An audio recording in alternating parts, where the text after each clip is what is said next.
अस्सलामुअलैकुम एवरीवन, मैं हूं अमान सलीम। आज आपके सामने हाजिर हूं एक डिटेल्ड इंफॉर्मेशन वीडियो के साथ जो स्टिपेंडियम हंगरी कम स्कॉलरशिप के ऊपर होगी। सबसे पहले मैं आपको इस स्कॉलरशिप का इंट्रोडक्शन देता चलूं। इस स्कॉलरशिप का जो होस्ट कंट्री है वो है हंगरी, जो यूरोपियन यूनियन का एक हिस्सा है।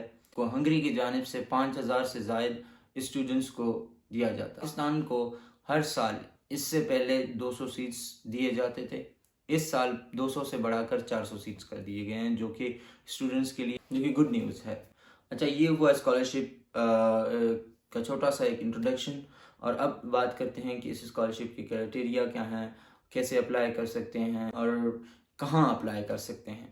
तो सबसे पहले इसमें क्या एज क्राइटेरिया की अगर बात करें, स्कॉलरशिप की जो है बैचलर्स के लिए जो एज क्राइटेरिया रखा गया है वो 18 से 22 तक का है।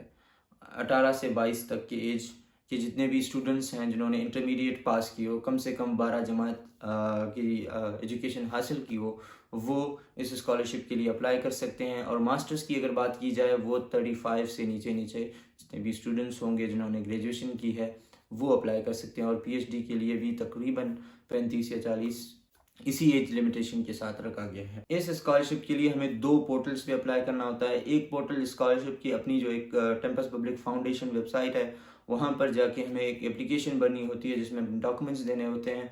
वहाँ से एप्लीकेशन फुल करके हमें फिर एचईसी के भी पोर्टल पे रजिस्ट्रेशन करवानी होती है और कुछ एप्लीकेशन और डॉक्यूमेंट्स वगैरह देके यहाँ पर टेस्ट की रजिस्ट्रेशन करके हम टेस्ट की एडमिट कार्ड ले सकते हैं। टेम्पस पब्लिक फाउंडेशन की एप्लीकेशन में जो रिक्वायर्ड डॉक्यूमेंट्स हैं, transcript and certificates of matric and intermediate. और जो दूसरे नंबर पे हैं वो इंग्लिश प्रोफिशिएंसी सर्टिफिकेट, जो आप अपनी जो है प्रीवियस एजुकेशन जहाँ से हासिल की है उस इंस्टीट्यूट से जाकर आप एक प्रोफिशिएंसी सर्टिफिकेट ले सकते हैं। तीसरे नंबर पे आईडी कार्ड या पासपोर्ट। अगर आपके पास अप्लाई करते वक्त पासपोर्ट नहीं है तो इसमें कोई टेंशन लेने की बात भी नहीं है, क्योंकि आप पासपोर्ट की जगह अपनी आईडी कार्ड भी दे सकते हैं। जो चौथी डॉक्यूमेंट्स रिक्वायर्ड है वो है आपकी मेडिकल सर्टिफिकेट, जो आपको एप्लीकेशन सबमिट करते वक्त जमा करना वो लाजमी नहीं है, जो कि उसका एक डेडलाइन दिया जाता है एप्लीकेशन के अंदर कि आपको 15 अप्रैल समथिंग। मास्टर और पीएचडी के स्टूडेंट्स के लिए कुछ एक्स्ट्रा डॉक्यूमेंट्स भी होते हैं। फर्स्ट करें मास्टर के लिए जो हैं वो जो एक्स्ट्रा डॉक्यूमेंट्स हैं वो रिकमेंडेशन लेटर हैं। 2 रिकमेंडेशन लेटर रिक्वायर्ड होते हैं। वो अपने यूनिवर्सिटी के 2 प्रोफेसर से रिकमेंडेशन लेटर्स लेकर एप्लीकेशन में जमा कराएंगे। बाकी अब चलते हैं कि इसमें एप्लीकेशन को कैसे हम प्रोसीड करें आगे। सबसे पहले आपको अपनी प्रेफरेंसेस फिल करनी होती हैं। प्रेफरेंसेस अब क्या हैं, वहाँ पर आप अगर 2 डिफरेंट यूनिवर्सिटीज सेलेक्ट कर सकते हैं, या तो आप 2 डिफरेंट फील्ड्स एक ही यूनिवर्सिटी में सेलेक्ट करके अपनी प्रेफरेंस देते हैं। प्रेफरेंसेस के बाद आप पर्सनल इन्फॉर्मेशन ऐड करते हैं। पर्सनल इन्फॉर्मेशन होगी आपकी जो है, फिर कॉन्टैक्ट, आप जितने भी डिटेल्स होते हैं वो आप ऐड करते हैं। फिर एजुकेशन बैकग्राउंड जो आपके हैं वो एप्लीकेशन में अपने देते हैं। उसके बाद मोटिवेशन लेटर आपको लिखनी होती है, जो सबसे इम्पोर्टेंट पार्ट मैं समझता हूँ आपके एप्लीकेशन का होगा। जब आपने ये सब इन्फॉर्मेशन वगैरह, अपने मोटिवेशन लेटर या डॉक्यूमेंट्स सब क्लियर करके आपको फिर जाना होता है एचईसी के ई पोर्टल पे। टूरिकम के लिंक के अंदर अपनी रजिस्ट्रेशन कराती हैं। जो यूनिवर्सिटीज़ वगैरह आपने सेलेक्ट की होती हैं टेम्पस पब्लिक फाउंडेशन की एप्लीकेशन में, कुछ वहाँ से इन्फॉर्मेशन आपसे ली जाती है जो एचईसी के पोर्टल पे आपको देने होते हैं। और कुछ डॉक्यूमेंट्स भी आई गेस आपको वहाँ पर सबमिट करने होते हैं। एक चालान दिया जाता है जिसको आपको भरना है किसी भी जो है बैंक से, जो आपके हेड के टेस्ट के लिए होता है। चालान भरते हैं तो आपको फिर 1 हफ्ते के अंदर अंदर आपको एक एडमिट कार्ड मिल जाएगा, जिसके बाद आप टेस्ट के लिए जाएंगे। और टेस्ट हेड के टेस्ट होते हैं। हेड के टेस्ट अभी आपको बताता चलूँ अंडर ग्रेजुएट के हेड के टेस्ट के बारे में। तो सबसे पहले जितने भी स्टूडेंट्स जिन्होंने इंटरमीडिएट मेडिकल में की होती है उनको जो हेड देना होता है अंडर ग्रेजुएट के, वो होता है हेड UGM। जिन्होंने प्री इंजीनियरिंग में अपनी जो है स्टडीज़ की है इंटरमीडिएट में, वो देते हैं हेड UGE। जिन्होंने आर्ट्स या किसी और जनरल जो है फील्ड में इंटरमीडिएट की होगी उनको जो है हेड UGG के हेड में अपेयर होना पड़ता है। मास्टर्स के लिए जो हेड के टेस्ट होते हैं वो होते हैं head 1, head 2, head 3 and head 4, जिनके अंदर इन्फॉर्मेशन दिया होता है कि आपने अगर ये चीज़ें पढ़ी हैं तो आपको हेड 1 में अपेयर होना पड़ता है। अगर आपने आर्ट्स एंड ह्यूमैनिटीज़ के किसी फील्ड में पढ़ा होगा आपको हेड 2 वगैरह, इस तरह से एग्रीकल्चर के या आप सोशल साइंसेस के जितने भी हैं आपके, इस हिसाब से आप हेड के इस किसी भी एक टेस्ट में जो है अपने आप को रजिस्टर करेंगे और जाकर हेड का जो आपका टेस्ट होगा वहाँ पर आप टेस्ट देंगे। उसी फील्ड से रिलेटेड आपके पास क्वेश्चंस आएंगे और जब आप टेस्ट देंगे, टेस्ट देने के बाद 1 हफ्ते के अंदर अंदर 24 घंटे के अंदर अंदर आपको की मिल जाना है। 24 घंटे या हफ्ता इस तरह से होता है, मुझे अच्छे से याद नहीं है क्योंकि 1 साल पहले की बात है।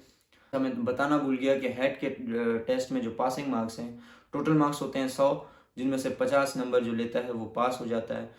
जब आप अपना की चेक करते हैं वहाँ से आपको अंदाज़ा होता है कि मैं पास हो गया हूँ या फेल हो गया हूँ, या मैंने अच्छे नंबर्स से पास किया है या थोड़े जो है सिर्फ पास ही किया है। अपने रिज़ल्ट के बाद अगर आप पास करते हैं तो वहाँ से आप एक्सपेक्टेशंस रखते हैं कि आप नॉमिनेट होंगे। जो 1 महीने बाद हेड के टेस्ट के बिल्कुल 1 महीने बाद आपका जो है नॉमिनेशन अगर आपका हो जाता है तो आपको एक नोटिफिकेशन आएगा, ईमेल आएगा कि आपको सेंडिंग पार्टनर की तरफ से नॉमिनेट किया गया है। जब आप नॉमिनेट होते हैं, नॉमिनेशन के बाद जो आपका सेंडिंग पार्टनर है जिसको जो HEC है पाकिस्तान में, आपने एप्लीकेशन में जिन यूनिवर्सिटीज़ को सिलेक्ट की होती है वो एप्लीकेशन सेंडिंग पार्टनर जो होते हैं आपके, वो उस यूनिवर्सिटी को भेजते हैं। यूनिवर्सिटी उस एप्लीकेशन को रिव्यू करके आपको टेस्ट और इंटरव्यू की डेट्स देता है। आप जैसे ही अपना टेस्ट देते हैं, इंटरव्यू आपका हो जाता है, अगर अच्छा जाता है या यूनिवर्सिटी ये समझता है कि आपको एक्सेप्टेंस लेटर दी जाए, आपको एडमिशन दिया जाए, तो वो फिर आपको कुछ एक ही हफ्ते में आपको एक एक्सेप्टेंस लेटर भेजते हैं। एक्सेप्टेंस लेटर है वो आगे फाइनल डिसीजन के लिए पेंडिंग होगी। जो फाइनल डिसीजन है वो एक्सेप्टेंस लेटर मिलने के बाद, आपकी यूनिवर्सिटीज़ के टेस्ट होने के बाद 2 महीने का एक ड्यूरेशन होता है। उस 2 महीने की ड्यूरेशन में आपको कुछ नहीं करना, सिर्फ और सिर्फ वेट करना है फाइनल डिसीजन के लिए। जो फाइनल डिसीजन आपका तैयार किया जाता है वो टेम्पस पब्लिक फाउंडेशन की तरफ से, वहाँ आपको एक अवार्ड लेटर कहते हैं, स्कॉलरशिप आपको अवार्ड हुई है या नहीं। आप कुछ ऐसे स्टूडेंट्स भी होते हैं जो एक्सेप्टेंस लेटर को मिलने के बावजूद भी उन्हें अवार्ड लेटर नहीं मिलती। वो डिफरेंट रीजंस हो सकते हैं उसके पीछे, या आप जिस यूनिवर्सिटी में आपने जो है वो अप्लाई किया है उसमें उनके लिमिटेड स्टूडेंट्स को रखते हैं, या इस तरह से कोई भी रीज़न आपको दे सकते हैं कि हम आपको रिजेक्ट करते हैं, फाइनल डिसीजन में आपको हम कंसिडर नहीं कर सकते। और मोस्टली स्टूडेंट्स को टेम्पस पब्लिक फाउंडेशन जो है पॉजिटिव ही रिजल्ट दे देती है। वो बहुत ही कम होता है, बाय चांस अनफॉर्चुनेटली 1-2 स्टूडेंट्स जो रह जाते हैं फाइनल डिसीजन में। लेकिन जब जैसे ही आपको अवार्ड लेटर मिल जाए तो उसके बाद आप फ़ौरन अपने जो है डॉक्यूमेंट्स अटेस्टेशन के लिए वेरीफाई करते हैं, IBCC के पास अटेस्ट करते हैं, इंटरव्यू के लिए, वीज़ा इंटरव्यू के लिए तैयार करते हैं। आपको अपॉइंटमेंट लेनी होती है जो है हंगेरियन एम्बेसी से इंटरव्यू, वो आपको एक मेल सेंड करते हैं जिसमें वो रिक्वायर्ड डॉक्यूमेंट्स मांग रहे होते हैं। वो डॉक्यूमेंट्स आपको सेट तैयार करनी होती है, जिसमें इस तरह से इस स्कॉलरशिप की जो है 8 से 9 महीने का एक प्रोसेस चलता है, जिसमें डिफरेंट जो बीच में डिसीजंस होते हैं, कुछ स्टूडेंट्स को फेवर करते हैं, कुछ नहीं। जब आप ये चीज़ें सुन रहे होंगे तो आपको बहुत ही एक हेक्टिक जो है प्रोसेस लग रहा होगा या बहुत मुश्किल लग रहा होगा, लेकिन यकीन करें बहुत ही इजी और स्मूथ गोइंग है अगर आप चीज़ों को स्टेप बाय स्टेप करेंगे।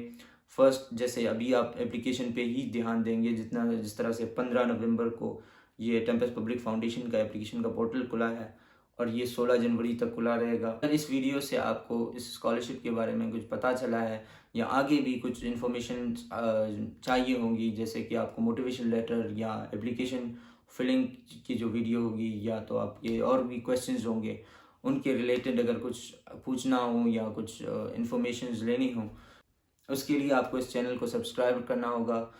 या और भी आप स्टूडेंट लाइफ या लाइफस्टाइल्स के वीडियोस देखना चाहते हैं तो इस चैनल का एक हिस्सा बने। आप आगे आपको क्वालिटी के साथ वीडियोस इंप्रूव होते हुए इंशाल्लाह मिलेंगे। और wish you all the best for the application process.